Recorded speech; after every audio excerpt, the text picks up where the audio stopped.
صدق الله مولانا العظيم. محبت سے درود شریف پڑھیے. الصلاۃ والسلام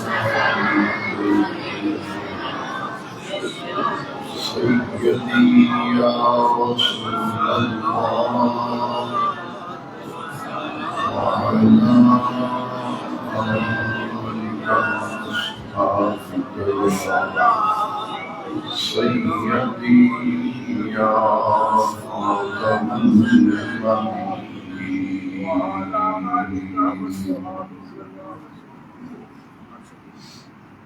ذوی الاحترام سامعین و حاضرین کرام، 7 ستمبر پاکستان کی تاریخ اور اسلامی تاریخ کا ایک اہم ترین دن ہے. 7 ستمبر 1974 کو پاکستان کی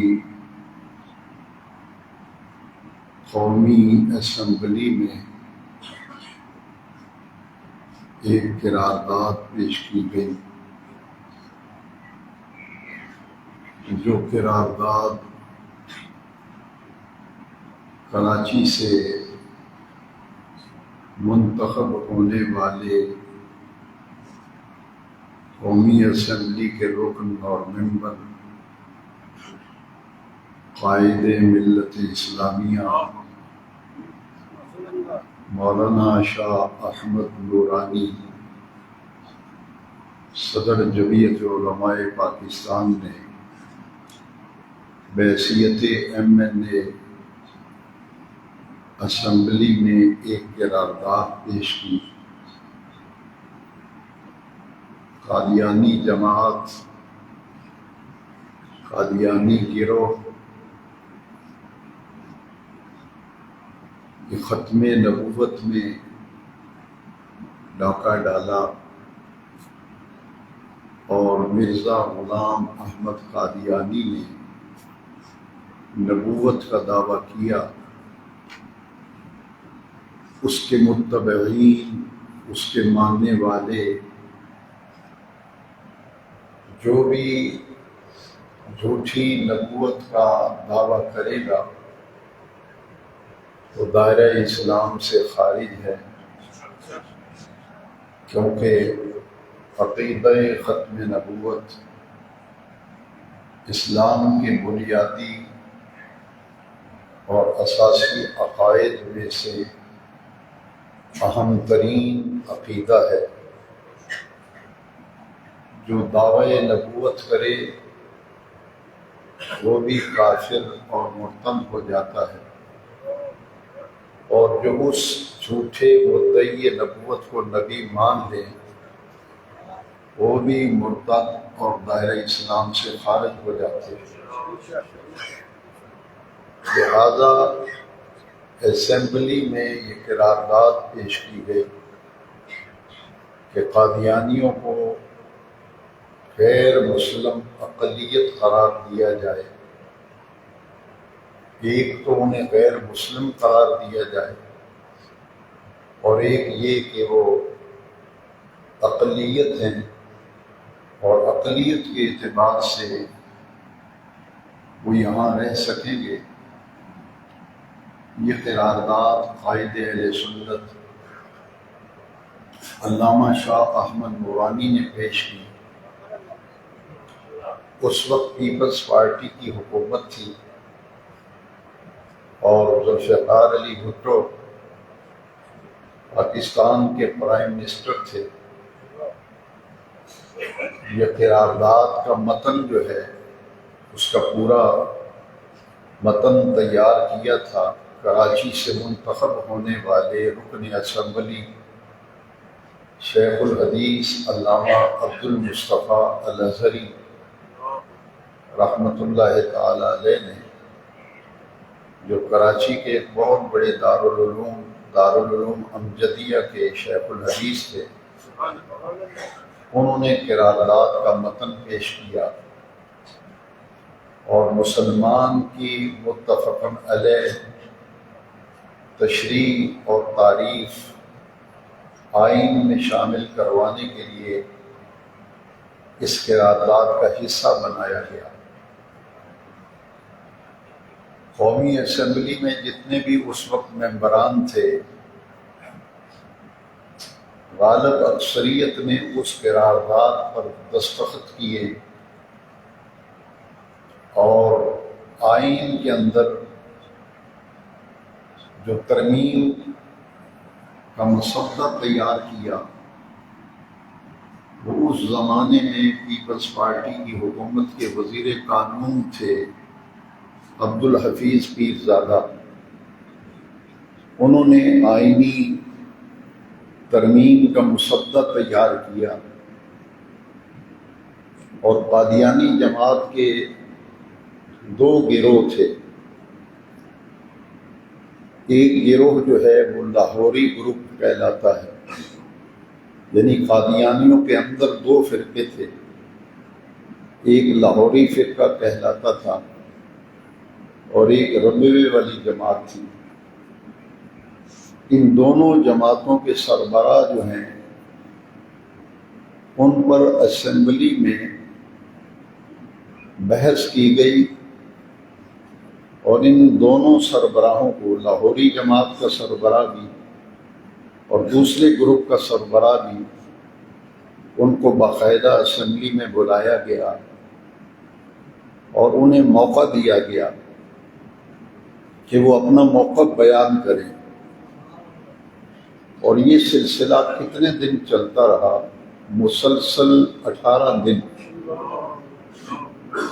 قومی اسمبلی میں 18 دن تک قادیانی جماعت کے دونوں فرقوں، دونوں سربراہوں پر جرح کی گئی، اور جب جرح کی گئی تو سوالات کرنے والے پاکستان کے عظیم ماہر قانون دان، بڑی چوٹی کے ایک وکیل تھے جنہیں قانون پر بڑی مہارت حاصل تھی، بروہی ایک بہت بڑا نام ہے۔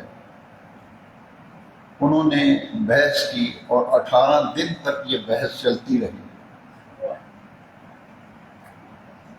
اس دوران نبی کریم صلی اللہ علیہ وسلم کی شان اقدس کا ایک عظیم واقعہ ظاہر ہوا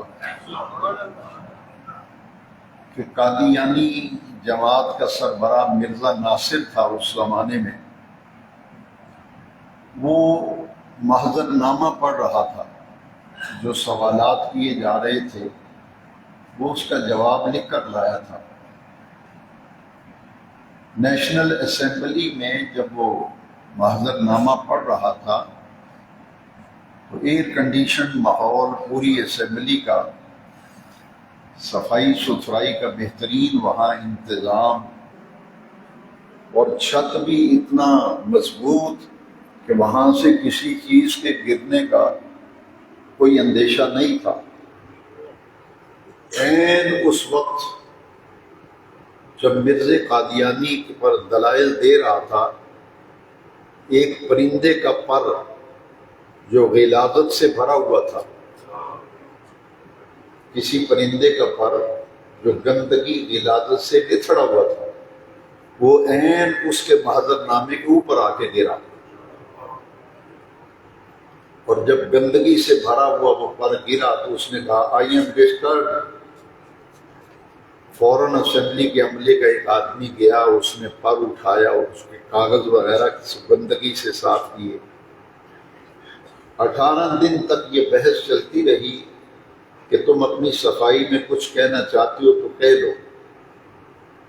18 دن کے بعد پوری اسمبلی نے متفقہ طور پر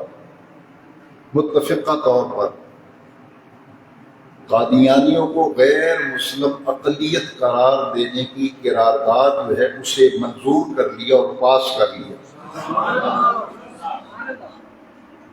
یہ تاریخی دن تھا، ستمبر کی 7 تاریخ 1974 میں آئینی طور پر، قانونی طور پر پاکستان کی اسمبلی نے قادیانیوں کو غیر مسلم اقلیت قرار دے دیا۔ لہذا آئینی طور پر پاکستان کو یہ سعادت حاصل ہے کہ ہمارے ملک میں آئینی طور پر قادیانی جو ہیں وہ غیر مسلم ہیں اور اقلیت ہیں۔ اسلامی شعائر کا یہ استعمال نہیں کر سکتے قادیانی، اپنے عبادت خانے کو مسجد نہیں کہہ سکتے، یہ مساجد کے مینار جو ہیں یہ حیت مساجد والی کو استعمال نہیں کر سکتے، اپنے مکان، دکان، اپنے عبادت خانے پر کلمہ طیبہ نہیں لکھ سکتے، وہ اپنے دھرم کی تبلیغ نہیں کر سکتے۔ آئینی طور پر ختم نبوت کو تحفظ حاصل ہو گیا۔ اب بحمد اللہ تعالی ختم نبوت کا مسئلہ 1974 میں ہمیشہ کے لیے پاکستان کی اسمبلی نے حل کر دیا۔ لہذا 7 ستمبر کا دن ایک یادگار دن ہے۔ صاحبان علم جانتے ہیں کہ جب کوئی قرارداد اسمبلی سے پاس ہوتی ہے تو اس پر جو فائنل اور آخری سائن ہوتے ہیں، دستخط ہوتے ہیں، وہ پرائم منسٹر کے ہوتے ہیں۔ میں نے آپ کو بتایا کہ اس وقت ملک کے پرائم منسٹر تھے ذوالفقار علی بھٹو۔ جب انہوں نے اس قرارداد پہ فائنل سائن کیے، قرارداد پاس ہو گئی، تو دستخط کرنے سے پہلے ذوالفقار علی بھٹو نے قلم رکھا اور 1 منٹ کے لیے پھر قلم اٹھا لیا۔ یہ ایک بہت بڑا کام تھا، یہ اللہ تعالیٰ جس سے چاہتا ہے لیتا ہے۔ یہ ذوالفقار علی بھٹو نے سائن کیے تھے اور سائن کرنے سے پہلے تاریخی جملے کہے تھے ذوالفقار علی بھٹو نے۔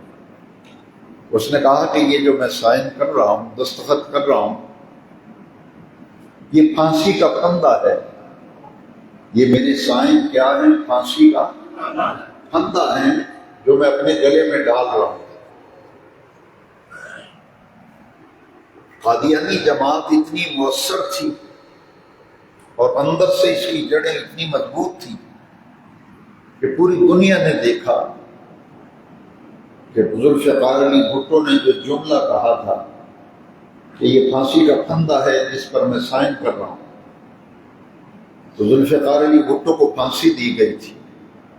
یہ ایک سازش تھی اور یہ بہت بڑا کام تھا جو ذوالفقار علی بھٹو سے اللہ تعالیٰ نے لیا،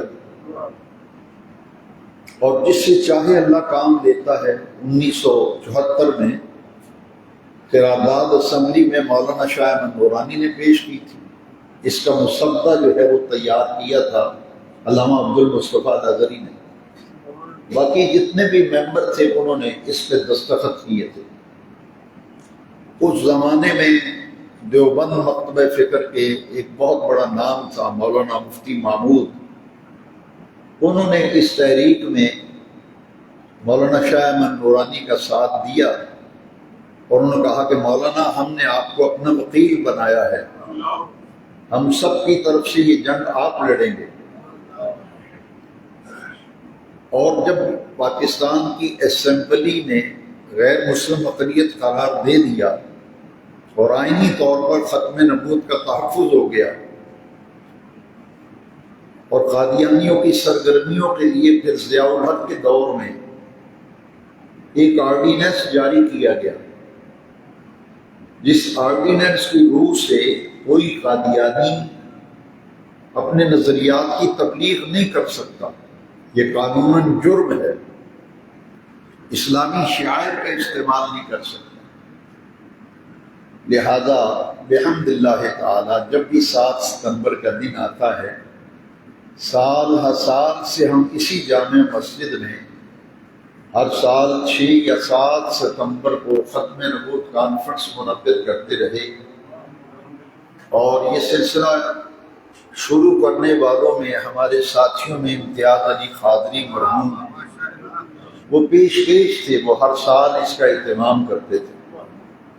اتفاق سے اس سال 7 ستمبر آ گئی جمعرات کو، تو ہم نے یہ فیصلہ کیا کہ الگ سے پروگرام کرنے کی بجائے، کیونکہ جمعے میں وہ لوگ بھی موجود ہوتے ہیں جو محفلوں جلسوں میں نہیں آتے، لہذا ہم جمعے کے موقع پر اس موضوع پر جو بھی گزارشات اللہ تعالیٰ نے چاہا وہ آپ کی خدمت میں عرض کریں گے۔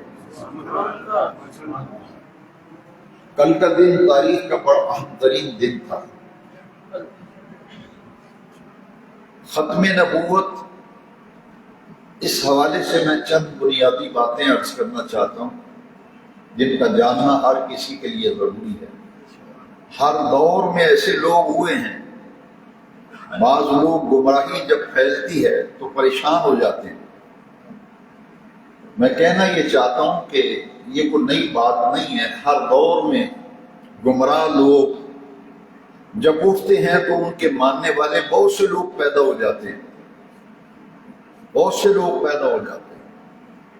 ہمارے نوجوان مرزا جہلمی کی خرافات سے بعض اوقات پریشان ہوتے ہیں۔ میں نے کہا پریشان ہونے کی ضرورت نہیں، یہ تو 1445 سال ہو گئے حضور کو ہجرت فرمائے ہوئے مکہ پاک سے مدینہ منورہ۔ کتنے؟ 1400، یہ 1445 ہجری جا رہا ہے۔ ذرا چشم تصور میں سوچیں، جو مرزا جہلوی کے ایکٹیویٹیز سے پریشان ہے کہ نوجوان متاثر ہو رہے ہیں، میں نے کہا یہ تو شروع سے سلسلہ آ رہا ہے، آپ ان باتوں سے کیوں پریشان ہوتے ہیں؟ میں وہ بات کرتا ہوں جو پوری ذمہ داری ہو میری۔ آپ حیران ہوں گے کہ حضور کی ظاہری حیات طیبہ میں 2 لوگوں نے نبوت کا دعویٰ کیا تھا۔ یہ اس کے ویوز دیکھ کر، اس کے سبسکرائبر دیکھ کر کہ جی مرزے کو اتنے لوگ سنتے ہیں، میں نے کہا آپ خام بخار چہرے کا رنگ آپ کا زرد ہو گیا۔ حضور کی ظاہری حیات طیبہ کا دور ہے، سمجھ رہے ہیں میری بات؟ کتنے لوگوں نے نبوت کا دعویٰ کیا تھا؟ ایک کا نام مسیلمہ تھا، ایک کا نام اسود انسی تھا، ایک عورت بھی تھی۔ تعجب کی بات دیکھی، ایک عورت نے بھی نبوت کا دعویٰ کیا تھا، اس کا نام سجا تھا، عورت کا نام سجا۔ جن 2 مردوں نے، حضور ابھی ظاہری حیات میں ہیں، تو حضور کی ظاہری حیات طیبہ کے زمانے میں اتنی جسارت کہ 2 آدمیوں پہ نبوت کا دعویٰ کر بیٹھے، ایک مسیلمہ اور ایک اسود انسی، 2 آدمی نبوت کا دعویٰ کیا۔ عورت بھی تھی سجا۔ نبی کریم علیہ السلام کا جب وصال ہوا تو دیکھیے 1 لاکھ آدمی جو ہے، کم و بیش 1 لاکھ آدمی نے مسلمہ کو نبی مان لیا۔ اگر چند لونڈی اور چھوکرے مرزے کو مان لیتے ہیں یا اس سے متاثر ہوتے ہیں تو یہ کوئی نئی بات نہیں۔ جن کے حصے میں گمراہی ہے وہ آنی ہے۔ کتنے لوگوں نے اسے نبی مانا تھا؟ 1 لاکھ کے قریب لوگوں نے۔ ابھی حضور حیات ہیں، اس کو نبی مان لیا مسلمہ کو۔ اسی طرح جب مرزا دجال میں 1974 میں غیر مسلم اقلیت قرار دیا گیا نا پاکستان کی اسمبلی، تو ساری عمر کتنی تھی قادیانی جماعت کی؟ ساری عمر 90 سال۔ کتنی عمر تھی؟ 1974 میں 90 سال ہو گئے تھے مرزا قادیانی کو نبوت کا دعویٰ کیے ہوئے۔ تو کیا مرزے کو لوگوں نے نبی نہیں مانا؟ بتاؤ نا، مانا ہے نا؟ اسی لیے تو مرزائی ہوئے، اسی لیے تو قادیانی۔ تو وہ کس جماعت سے نکلے؟ قادیانی اور مرزائی کس جماعت سے نکلے؟ اہل سنت سے نکلے، مسلمانوں سے نکل کر انہیں کانا شخص، کانا آدمی، مرزا دجال کانا تھا ایک آنکھ سے، اس کو نبی مان لیا۔ مسیلمہ کذاب نے نبوت کا دعویٰ کی، 1,00,000 آدمی نبی مان لیا۔ اسود عنسی کو نبی مان لیا۔ اور تعجب دیکھیے، یہ حال ہے، گمراہی جب پھیلتی ہے تو سجاح نامی عورت کو بھی لوگوں نے نبی مان لیا۔ اور تحفظ ختم نبوت کی پہلی جنگ جو لڑی گئی، ان کا کوئی نام نہیں لیتا، ان کا کوئی ذکر نہیں کرتا۔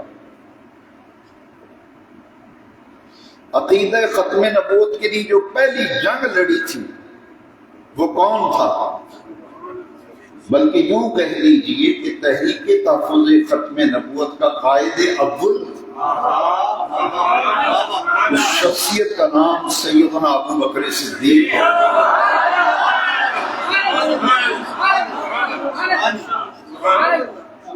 جھوٹا مدعی نبوت مسیلمہ کذاب، جس نے نبوت کا دعویٰ کیا اور دعویٰ حضور کی ذاتی حیات طیبہ میں کیا، اس کے خلاف جو جنگ لڑی گئی، باقاعدہ جنگ لڑی گئی، اور یہ جنگ لڑنے والے امیر المومنین خلیفہ وقت سیدنا ابو بکر صدیق ہے رضی اللہ۔ جھوٹے مدعی نبوت کے استیصال کے لیے یہ جو جنگ لڑی گئی، اس جنگ کا نام ہے جنگ یمامہ، کیونکہ حضور کا وصال ہو گیا، ساری ذمہ داریاں خلافت کی حضرت ابوبکر کے کندھے پہ آ گئی۔ انہوں نے اپنے دور خلافت میں یہ بہت بڑا کارنامہ سر انجام دیا کہ جھوٹے مدعی نبوت کے خلاف جنگ لڑی، اور اس جنگ میں جھوٹا مدعی نبوت مسیلمہ کذاب قتل ہو گیا تھا۔ اس جنگ میں وہ قتل ہو گیا، اور کتنے مسلمان شہید ہوئے تھے، یہ جو میں تعداد بتا رہا ہوں اس کا بھی میں ذمہ دار ہوں۔ 1200 اجلہ صحابہ کرام، 1200 جلیل القدر صحابہ اس جنگ میں شہید ہوئے تھے جو حضور کی ختم نبوت کے تحفظ کے لیے لڑی گئی تھی، اور اس جنگ میں جھوٹا مدعی نبوت قتل ہو گیا تھا، مارا گیا تھا۔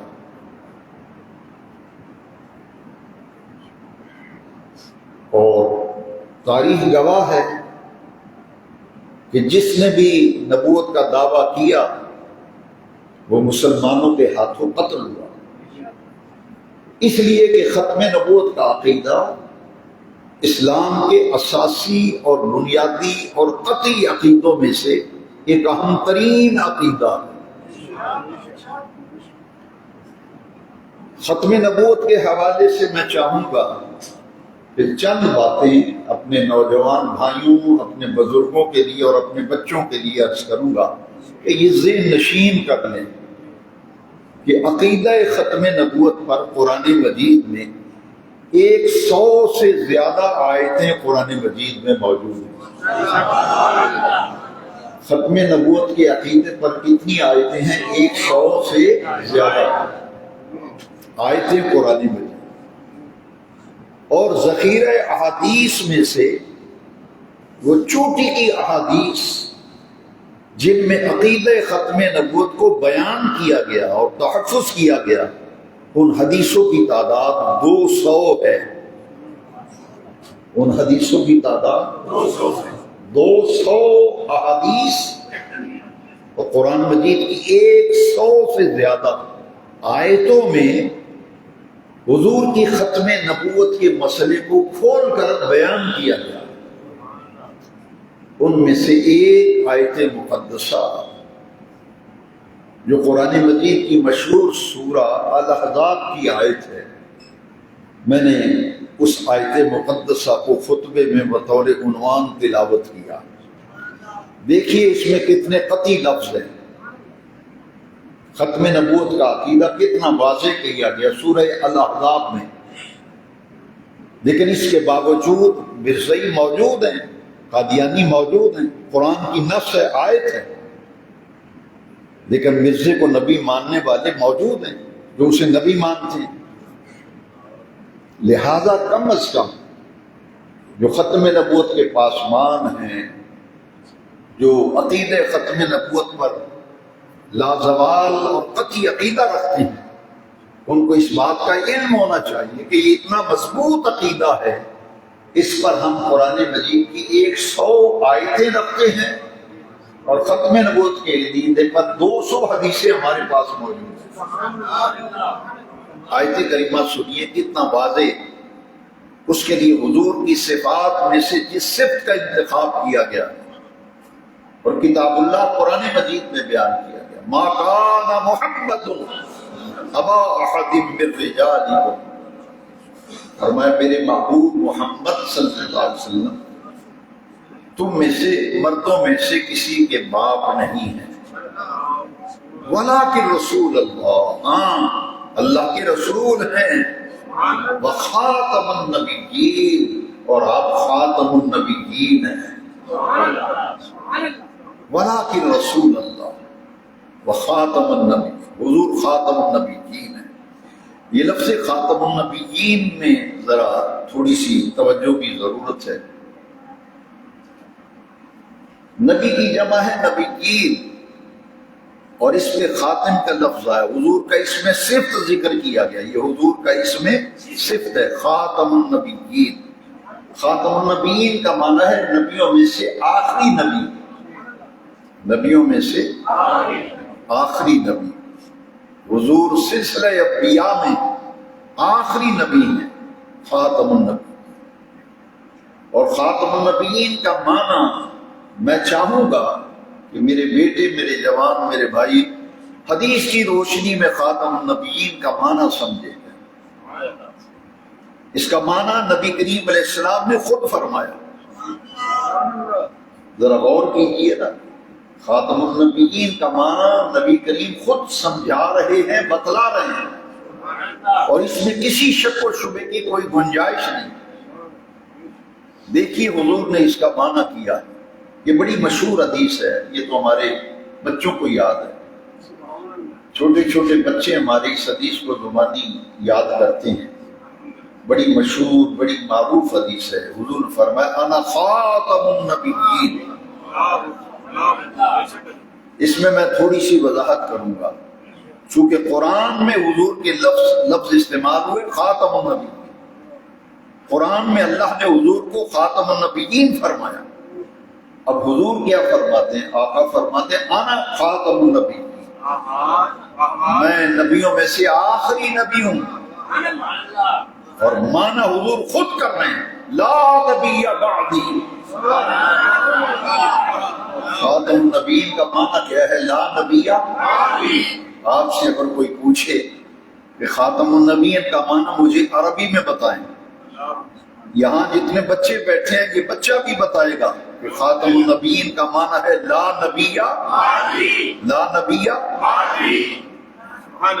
لا نبی بعدی کا معنی ہے میرے بعد کوئی نبی نہیں، مراد یہ ہے کہ میرے بعد کوئی نیا نبی نہیں آئے گا، کوئی نیا نبی پیدا نہیں ہوگا۔ انا خاتم النبیین لا نبی بعدی، قیامت تک میرے بعد کوئی نبی نہیں آیا۔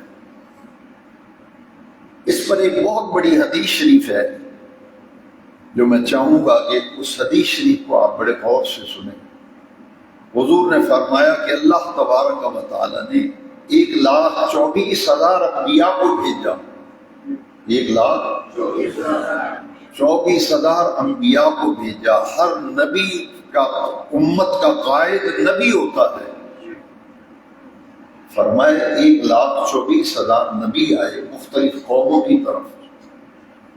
غور سے سننا حدیث شریف، فرمایا ایک نبی فوت ہوتا، ایک نبی فوت ہوتا تو دوسرے نبی کو اس کا جانشین بنایا جاتا تھا۔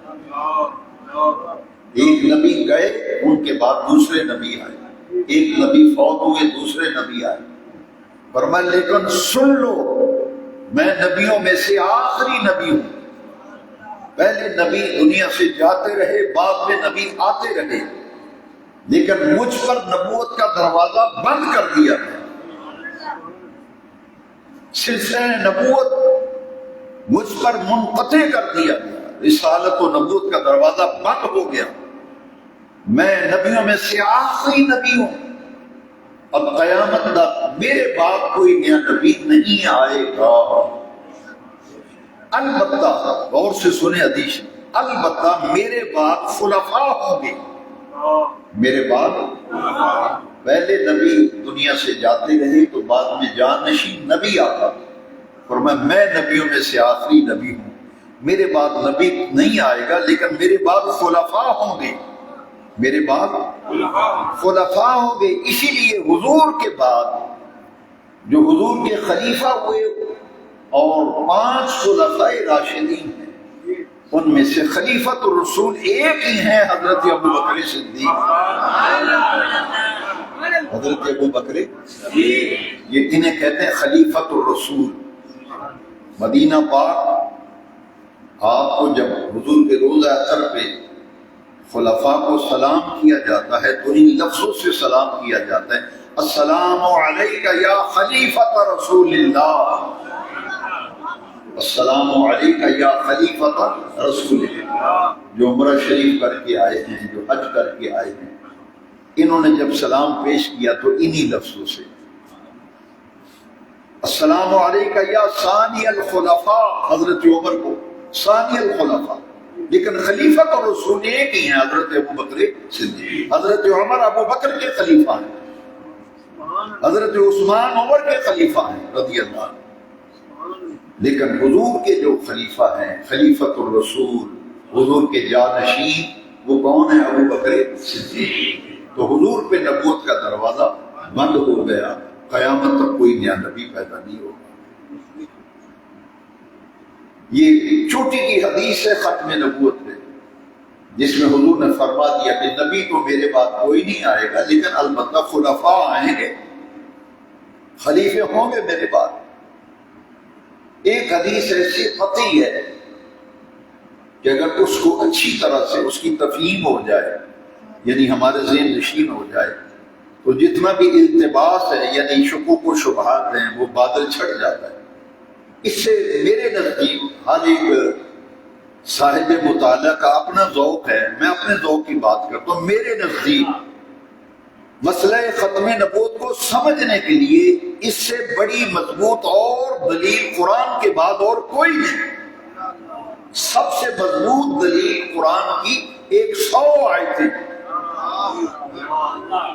اور 100 قرآن کی آیات کے بعد سب سے بڑی دلیل عقیدہ تحفظ ختم نبوت پہ یہ حدیث شریف ہے۔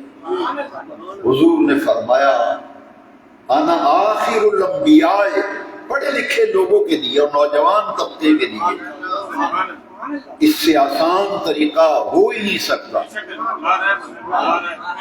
کیونکہ لفظ بڑے واضح ہیں۔ بعض آیتیں اور بعض حدیثیں ایسی ہیں کہ ان کی تشریح کی ضرورت نہیں پڑتی، ان کے لفظوں میں اتنا واضح طور پر بیان ہوتا ہے کہ اس کی توضیح اور اس کی تشریح کی ضرورت نہیں پڑتی۔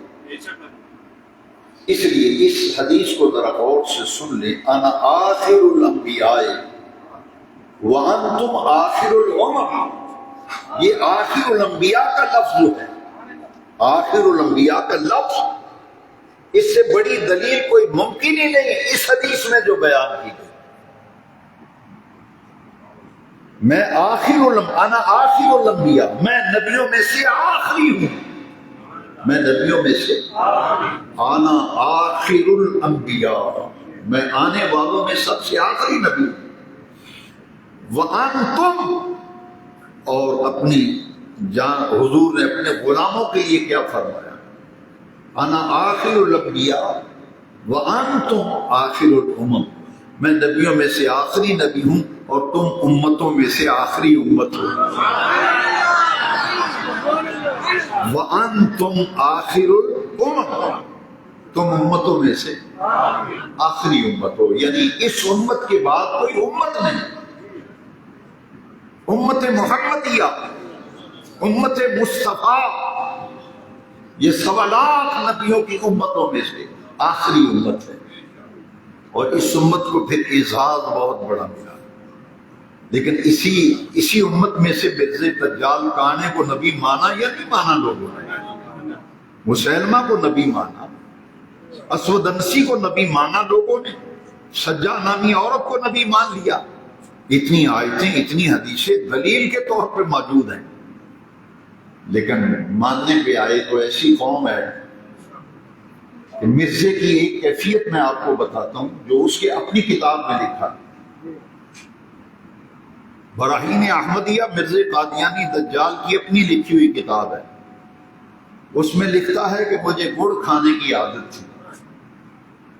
کس چیز کی عادت تھی؟ مرزا گڑ کھاتا تھا اور اس کے لیے ایک جیب میں گڑ کے ڈھیلے رکھتا تھا، چک مارتا رہتا تھا، گڑ کھاتا رہتا تھا.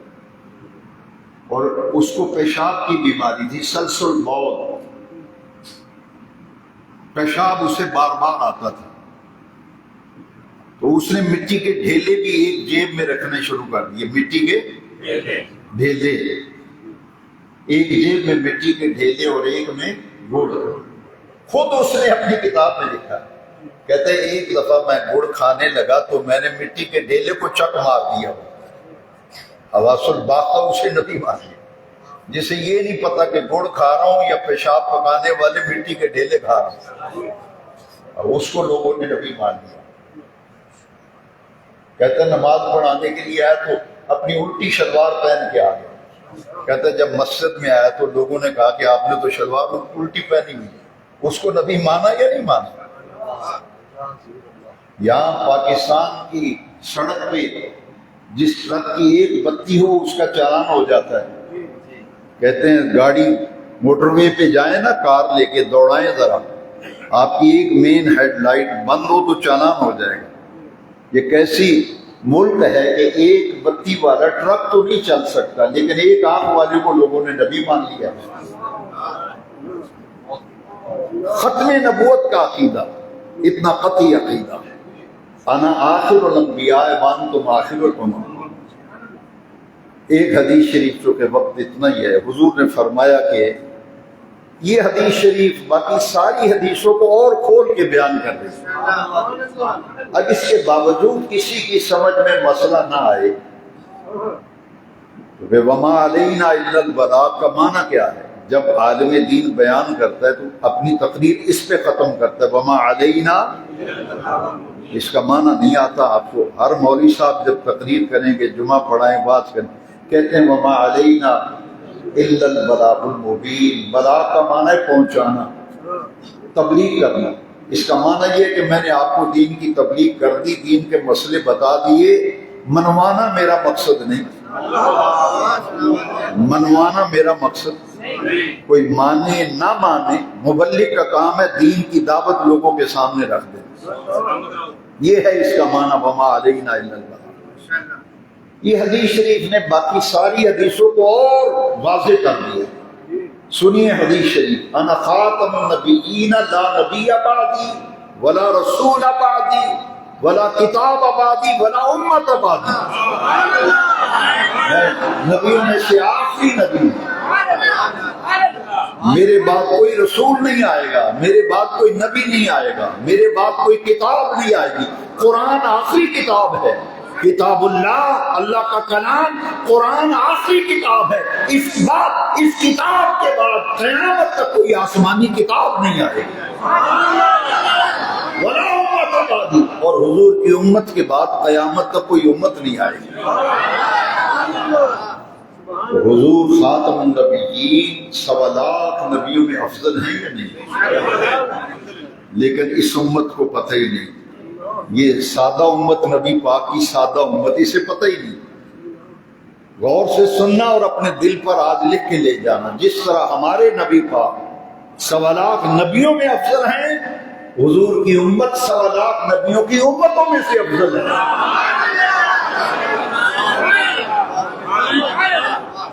یہ حضور کا کلمہ پڑھنے والا، حضور کا امتی، بھولا بالا مسلمان، اسے پتہ ہی نہیں. تیرا تو مقام ہی بڑا ہے، تیری تو رب نے شان ہی بڑی اونچی بنائی ہے کہ تو 1.25 لاکھ امتوں میں سے مدینے والے کا امتی، ساری امتوں میں سے افضل امت حضور کی امت.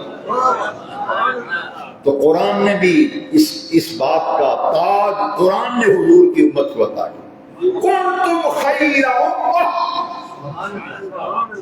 عقیدہ ختم نبوت کے ضمن میں یہ بات نوٹ کر لیجیے کہ خاتم النبیین آخری نبی کی امت پہلی تمام امتوں سے افضل ہے. قرآن نے تمہارے سر پر ایک تاج سجایا ہے، وہ تاج ہے خیر امہ. خیر امہ کا تاج تمہارے سروں پہ رکھا. بے نیاز رب نے قرآن میں فرمایا کنتم خیر امہ، او مدینے والے کی امتیو تم تمام امتوں میں سے بہترین امت ہو. بہترین. تو ختم نبوت کا مسئلہ تو 1974 میں حل ہو گیا. قادیانی غیر مسلم اقلیت. چونکہ وقت اتنا ہے میں آخری بات یہ کروں گا، دو تحریکیں چلی تھی 1974 میں. مرزے کو نبوت کا دعویٰ کیے ہوئے کتنے سال گزرے تھے؟ 90. اب آپ حساب کرتے رہنا، اتنا ٹائم نہیں ہوتا تقریباً. 74 میں قادیانیوں کو پاکستان کی اسمبلی نے آئینی طور پر غیر مسلم اقلیت قرار دی. ایک ہے ناٹ مسلم، ایک ہے نان مسلم. یہ انگلش زیادہ جاننے والوں سے پوچھ لینا. ایک ہے نان مسلم، ایک ہے ناٹ مسلم. تو اسمبلی میں کسی ایم این اے نے کہا کہ قادیانی جو ہیں یہ ناٹ مسلم ہے، ناٹ مسلم. نورانی میاں نے کہا نہیں نہیں، ناٹ مسلم نہیں، نان مسلم. یہ ہمارے قائد مولانا شاہ نورانی کو ان کا نام نہ لیتے ہیں نہ لینے دیتے ہیں. ان بچوں کو کون بتائے گا؟ یا رسول اللہ کہنے والوں تمہارے دو لیڈر، تمہارے دو قائد ایسے گزرے ہیں جنہیں حضور کی ختم نبوت پہ پہرا دینے پہ پھانسی کی سزا سنائی گئی تھی. دو شخصیتیں چھوٹی کے علماء تھے، ایک علامہ عبدالستار نیازی اور ایک مولانا خلیل احمد قادری. دونوں کا تعلق یا رسول اللہ کہنے والی جماعت سے تھا. مولانا عبدالستار نیازی کو جب جج نے آرڈر سنائے تھے نا، انہوں نے کہا کہ مسٹر نیازی کو پھانسی کے پھندے پہ لٹکا دیا جائے، الٹا لٹکا دیا جائے تا وقت کہ اس کی موت واقع ہو جائے. مولانا نیازی نے عدالت میں کہا تھا کروں تیرے نام پہ جان فدا، نہ بس ایک جان دو جہاں فدا، دو جہاں سے بھی نہیں جی بھرا، کروں کیا کروں جہاں. سید خلیل احمد قادری اکلوتا بیٹا تھا اپنے باپ کا. باپ کراچی کی جیل میں ہے. علامہ ابوالحسنات قادری ریکارڈ صحیح کریں، ان کا نام ہی نہیں لیتا، کوئی بتاتا ہی نہیں، نام لینے نہیں دیتے ان کا. کہتے ہیں کسی نے کام نہیں کیا ختم نبوت کا، وہ ان کا نام ہی نہیں لینے دیتے. جرم کیا ہے؟ ان کا نام تھا علامہ ابوالحسنات سید احمد قادری، جنہوں نے قرآن مجید کی تفسیر لکھی ہے، تفسیر الحسنات. مفسر قرآن. تمام مکاتب فکر نے مل کر ایک مجلس عمل بنائی تھی 1953 میں، 1953 میں. اس کے قائد تھے علامہ ابوالحسنات قادری. یہ اعزاز ہماری جماعت کو حاصل ہوا. باقی سب نے کہا کہ قائد یہ بنیں گے. 3 سال کراچی جیل میں رہے. ان کا ایک ہی بیٹا تھا، بیٹے کو پھانسی کی سزا سنا دی گئی، باپ کو 3 سال جیل میں رکھا گیا. 3 سال بعد جب جیل سے آئے تھے تو ہڈیوں کا ڈھانچہ رہ گئے تھے. جیل میں مینٹل ٹارچر کیا گیا. انہیں کہا کہ مولانا آپ کے بیٹے کو لاہور میں پھانسی دے دی گئی. مولانا نے کیا کہا؟ فرمایا اللہ کا شکر ہے ایک ہی بیٹا تھا، حضور کی ختم نبوت پہ قربان ہو گیا. علامہ ابوالحسنات نے کہا اللہ تیرا شکر ہے ایک ہی پتر دیا تھا تو نے، وہ بھی تیرے نبی کی ختم نبوت پہ قربان ہو گیا. فرمایا میرے اور بیٹے ہوتے تو وہ بھی حضور کی ختم نبوت پہ قربان ہو گئے. مولانا نیازی وہ مرد قلندر ہے جس نے 53 میں لاہور کی تاریخی مسجد وزیر خان میں ہیڈ کوارٹر قائم کیا اور ختم نبوت کی تحریک کی قیادت کی. جنگ یمامہ میں کتنے شہید ہوئے تھے؟ ابھی بیان کیا کتنے؟ 1200. ذرا دل پہ ہاتھ رکھ کے سننا. 53 میں جو ختم نبوت کی تحریک چلی تھی 10,000 غلام شہید ہوئے تھے. کتنے؟ فکر کا میں ذمہ دار، میں بے پر کی اڑانے کا قائل نہیں.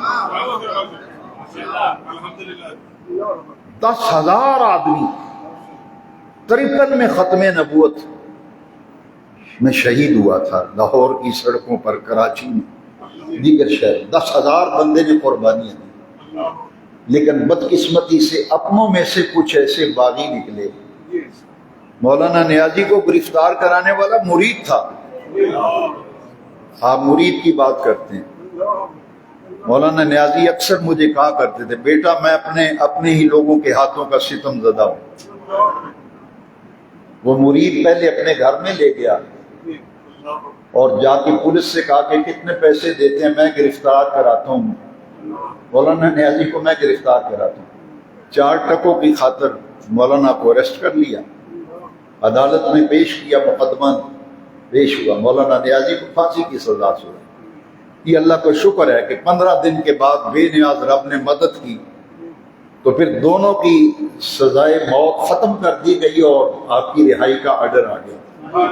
اس لیے ان کے نام کے ساتھ، اب تو ان کا نام نہیں لینے دیتے، اس زمانے میں کہا کرتے تھے فاتح تختہ دار نیازی، فاتح تختہ دار جنہوں نے ختم نبوت کے لیے قربان۔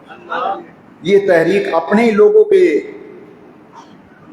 منافق لوگ جو تھے اندر گھسے ہوئے، ان کی وجہ سے 53 کی تحریک ناکام ہو گئی، کوئی نتیجہ 10,000 آدمی شہید ہوا، نتیجہ نہیں نکلا 53 میں۔ اور سن 74 میں پھر ایسی تحریک چلی ختم نبوت کی، جس تحریک کے نتیجے میں اتنی زوردار تحریک تھی کہ پہیا جام ہڑتال لوگ کہتے ہیں، لیکن ہم نے اپنی آنکھوں سے 1974 میں پہیا جام ہڑتال دیکھی تھی، پان سگریٹ والی دکان بھی نہیں کھلی تھی، پورے ملک میں کوئی سائیکل روڈ پہ نظر نہیں آتا تھا، جس کے نتیجے میں حکومت نے گھٹنے ٹوک دیے، پھینک دیے، اور اسمبلی میں یہ قرارداد متفقہ طور پر پاس ہو گئی، قادیانیوں کو غیر مسلم اقلیت کا 1974۔ اور جو آرڈیننس میں رئی صحیح کسر تھی، وہ ضیاء الحق کے دور میں آرڈیننس پاس ہوا تھا، اور اس آرڈیننس کا نام ہے تحفظ ختم نبوت آرڈیننس۔ یہ کریڈٹ جاتا ہے جس نے کام کیا ہو، ہمارا اس سے اختلاف بھی ہو، کم ظرف نہیں ہونا چاہیے۔ جو آئینی ترمیم پیش کی تھی پیپلز پارٹی کے وزیر قانون تھے عبدالحفیظ پیرزادہ، یہ بہت خوبصورت تھی، بہت خوبصورت عبدالحفیظ پیرزادہ۔ تو مولانا مفتی معبود نے کہا رب نے سونے منڈے سے کام لے لیا ہے، اس نے آئینی ترمیم کا مسودہ بنایا تھا عبدالحفیظ پیرزادہ۔ ذوالفقار علی بھٹو کو یہ کریڈٹ جاتا ہے کہ اس نے ختم نبوت پہ تحریک میں جو قادیانی کو غیر مسلم اقلیت قرار دیا، اس پہ دستخط کیے۔ ضیاء الحق نے 1985 میں علماء کنونشن کرایا تھا، علماء کنونشن پاکستان سے انہوں نے بڑے علماء کو بلایا، میرے والد صاحب بھی تشریف لے گئے، میں بھی اس میں حاضر ہوا۔ میں نے دیکھا کہ ایک مولانا، نام نہیں لوں گا، نام نہیں لینے کی ضرورت ہی نہیں، لیکن افادیت سمجھیے، وہ ضیاء الحق سے کہنے لگے کہ وہ آپ کا قلم جس سے آپ نے ختم نبوت آرڈیننس پہ سائن کیے ہیں، وہ قلم مجھے دے دیں، وہ پین مجھے دے دیں گفٹ کے طور پر۔ تو ضیاء الحق نے، میں نے خود اپنے کانوں سنا، ضیاء الحق نے پوچھا مولانا آپ اس پین کو کیا کریں گے؟ کہنے کہ پہلے تو چوموں گا، چوم کر آنکھوں سے لگاؤں گا، پھر اپنے پاس بطور تبرک رکھوں گا کہ یہ وہ قلم ہے جس سے قادیانیوں کو آرڈیننس پہ ضیاء الحق نے سائن کیے تھے۔ ختم نبوت کا مسئلہ ایک اہم ترین مسئلہ ہے۔ کل کا دن گزرا، اس لیے میں نے مناسب سمجھا کہ اس موضوع پہ آپ سے کچھ عرض کر دوں۔ جمعرات کو محفل ہو رہی ہے انشاءاللہ یہاں، اسی جمعرات کو اعجاز احمد گولڈوی ہمارے نمازی ہیں مسجد کے، وہ اپنے پیر صاحب تاجدار گولڈا شریف کا عرس کراتے ہیں، اور چراغی گولڈا حضرت پیر نصیر الدین نصیر رحمۃ اللہ علیہ، ان کا عرس مبارک جمعرات کو عشاء کے بعد اسی مسجد میں ہوگا، جس میں مجھے ہی انہوں نے بیان کے لیے حکم دیا ہے۔ اس میں میں عرض کروں گا کہ مرزے کی زندگی میں تمام مکاتب فکر کے علماء نے کہا کہ مرزے سے کون بات کرے گا، مرزے سے مناظرہ کون کرے گا؟ سب نے کہا کہ ایک ہی بندہ ہے جو بات کر سکتا ہے، اس کا نام پیر میر علی شاہ۔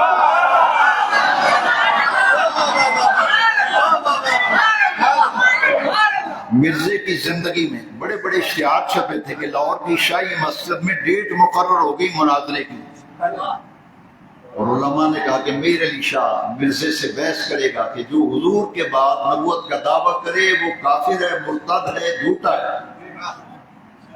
لہذا یہ تاریخ بھی طے ہو گئی، قد آدم بڑے بڑے اشتہار چھپے شاہی مسجد میں، لیکن مرزے کو نہیں آنا تھا، وہ نہیں آیا۔ تو جب مناظرہ نہ ہو تو پھر مبالغہ ہوتا ہے، پھر بعد میں مبالغہ مرزا حضرت پیر میرے شاہ صاحب نے کہا چل مناظرہ نہیں کرنا تو مبالغہ کر لے، تو بھی آ جا بادشاہی مسجد، میں بھی آ جاتا ہوں۔ ہے جی، آپ نے اپنا نام نہیں لیا، اللہ والے اپنا آپ آگے نہیں کرتے۔ آپ نے فرمایا اللہ تعالیٰ کی کچھ بندے ایسے بھی ہیں وہ قلم کو کہیں نا کہ قلم لکھ تو قلم لکھنا شروع کر دے۔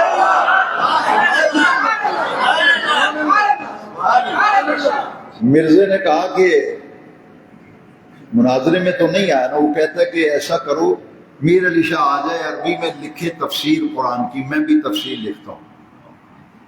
آپ نے فرمایا تھوڑا سا فاصلہ رکھتے ہیں، ادھر میں بیٹھتا ہوں ادھر تو بیٹھ، تو بھی قرآن کی تفسیر عربی میں لکھ، میں بھی لکھتا ہوں، پھر بات ہوتی۔ فرمایا اللہ کے کچھ بندے ایسے ہیں جو قلم کو کہیں نا لکھ تو قلم لکھتا ہے۔ فرمایا اگر میں اپنے قلم کو کہوں کہ لکھ وہ نہ لکھے تو میں جھوٹا، اور تو بھی اپنے قلم کو کہنا کہ لکھ نہ لکھے تو تو جھوٹا۔ تو آیا آنا ہی نہیں تھا تو ضرورت ہی نہیں تھی۔ تفصیلی گفتگو میں ختم نبوت پیر میر علی شاہ صاحب کی خدمات اور دیگر اقادر کی، اس میں میرے اعلیٰ امام احمد رضا فاضل بریلوی رحمۃ اللہ علیہ ختم نبوت پہ آپ نے جو کتاب لکھی ہے نا، ایسا کیل ہے جو قادیانیت کے تابوت میں آخری کیل یہ کتاب ہے جو بریلوی احمد رضا نے، اس کا نام ہے الجراز الدیانی علی المرتد القادیانی، قادیانی مرتد پر خدائی تلوار۔ اتنی زبردست مدلل یہ تصنیف مبارکہ ہے تاجدار بریلی علیہ رحمت، جس میں اعلیٰ حضرت نے ختم نبوت پہ جو کام کیا ہے، آپ کی 10 کتابیں ختم نبوت پہ بڑی شاہد عادت ہے۔ تو اعلیٰ حضرت کا عرس بھی منایا جا رہا ہے انشاءاللہ، 25 سفر آپ کا یوم وصال ہے، تو 25ویں رات آ رہی ہے، سوار اور منگل کی درمیانی رات۔ اس مسجد میں الحمدللہ سال سے اعلیٰ حضرت کا عرس ہوتا ہے، وہ اس سوار کو پیر کے دن عشاء کے بعد اعلیٰ حضرت کا عرس بھی ہے، جلسہ یوم رضا، اس میں اعلیٰ حضرت پر گفتگو ہوگی، جمعرات کو پیر میر علی شاہ صاحب دونوں محفلوں میں شرکت فرما کے برکت حاصل کریں۔ وآخر دعوانا